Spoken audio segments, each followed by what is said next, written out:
Malgré les attaques répétées en territoire de Beni depuis plus de 3 ans, jusqu'ici Kalunguta et ses habitants avaient été épargnés. Mais dans la nuit de vendredi à samedi, vers 21 h, les premiers coups de feu ont retenti dans le village. Pendant plus d'1 heure, sans aucune réponse des forces de sécurité, les assaillants ont semé la terreur. Ils m'ont pris et ligoté avec cette corde. Ils ont dit qu'ils voulaient me couper la tête. Je me suis dit, c'est fini pour moi. Sur la route, ils ont tué un vieil homme. Ils ont commencé par lui demander s'il était fatigué et il a répondu oui. Pour eux, le laisser se reposer, ça voulait dire le tuer. Alors ils ont égorgé le vieux. Je crois que son corps est encore en brousse. Moi, c'est de justesse et par miracle que je me suis sauvé. Je ne sais pas comment je m'en suis sorti sain et sauf. Le mode opératoire, la cruauté des assaillants, porte une nouvelle fois les soupçons vers les rebelles des forces démocratiques alliées, plus connus sous l'acronyme ADF. À Kalunguta, ils auraient tué au moins 7 personnes, dont 2 représentants de la société civile.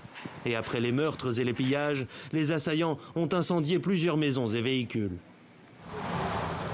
Autour de 20 h 30, j'ai entendu les crépitements des balles. Aussitôt, nous avons fui en brousse.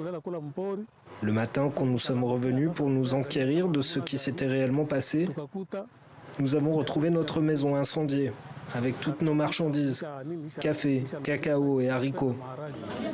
La proclamation de l'état de siège et la nomination d'un gouverneur militaire début mai avaient suscité l'espoir. Mais les résultats mitigés et les modestes moyens des forces armées de RDC ne sont pas de nature à rassurer les populations du secteur. La meilleure défense, c'est l'attaque. Donc il faut attaquer pour bien défendre. C'est ce qu'il faudrait pour notre armée. Et je pense que cette formule devrait aider aussi à protéger la population. Mais en tout cas, les gens sont dans le désespoir total, puisque tu vois, les gens sont en train de se déplacer, ils fuient leur maison. Dans l'Est, les ADF sont le plus meurtrier des groupes armés. D'après un bilan de l'épiscopat congolais, ils sont responsables de multiples massacres de civils, ayant fait au moins 6 000 morts depuis 2013.